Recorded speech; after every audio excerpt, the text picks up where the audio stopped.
Hi, welcome to Inspiring Minds 711, the academic convenience store, where you can find fun, fast, and functional facts. Today, we're going to be looking at how we can use picture models to show place value and how decimals and fractions are used to represent the same amount of something.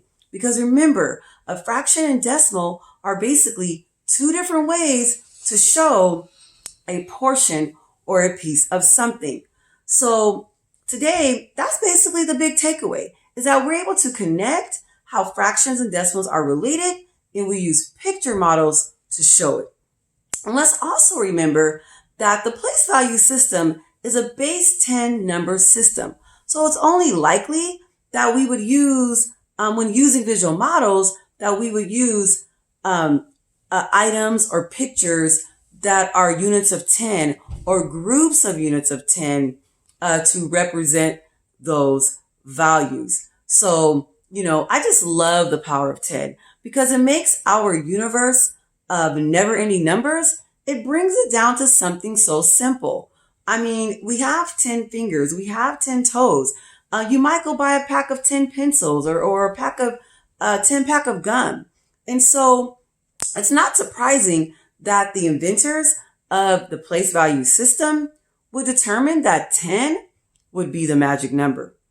But now I don't know, who were the inventors of the place value system?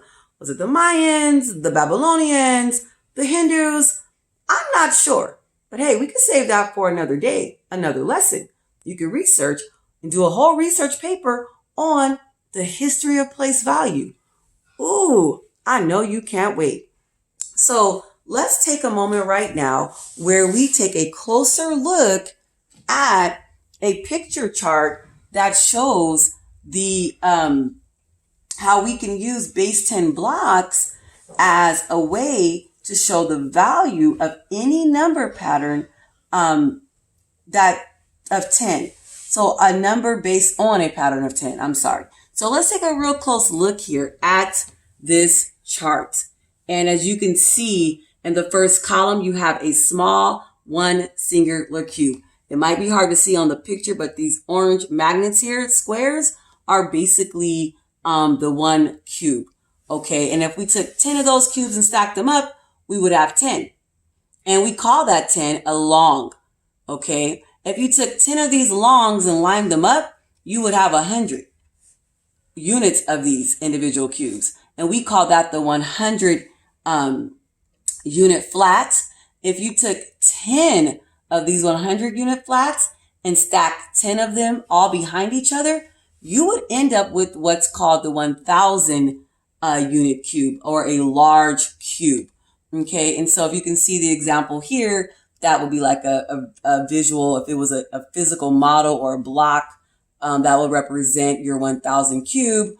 And so, and this representing your 100 flats. So that's basically these individual ones, either all lined up as 10s or all lined up as next to each other to create a flat, and so forth.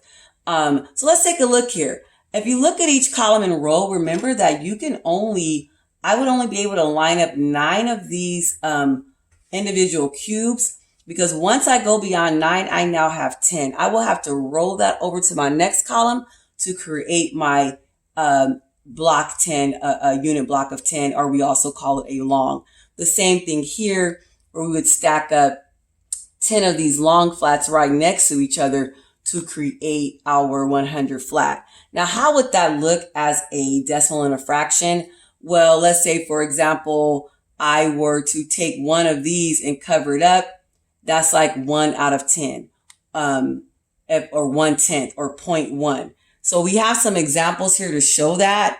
If you look real closely at this chart here, if you see the shaded in box, that's basically saying I have 10 of these in a row, creating 10 longs lined up. That's 2 rows are shaded in. So that's 2 out of 10 parts for the fraction. And then that's 0.2 for my decimal point. Remembering from the previous video where we talk about the digit right after my decimal point represents the 10th TH. And I go further and explain why I am referencing the 10th place as 10th TH. So again, how do I write it as a decimal and a fraction? For my decimal, it's a 0.2 representing 2 out of the 10 parts. And as a fraction, 2/10, with my 10 being the denominator and my 2 as the numerator. Let's look at another example here. And we have our decimal of 0.26 because, hey, we have 26 colored in out of 100. So for my fraction, that will represent 26 hundredths or 0.26 as a decimal. Also notice how you can use the power of 10 to count your numbers more quickly on these visual models. 10, 20, since I know each row stands for 10, I can just count by tens. 10, 20, and then count individually 1, 2, 3, 4, 5, 6, representing my individual cubes here. So together that's 26. Okay, the similar thing here for your 1000 cube.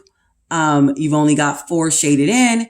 And so that's 4 out of 1,000, making sure my 4 is in the 1000s TH place. And remember on the previous video, we talked about how we use zeros to whole place value. Okay, and there goes my fraction example as well, representing the same values using a fraction and a decimal. So let's hear some practice here. Here's our practice page.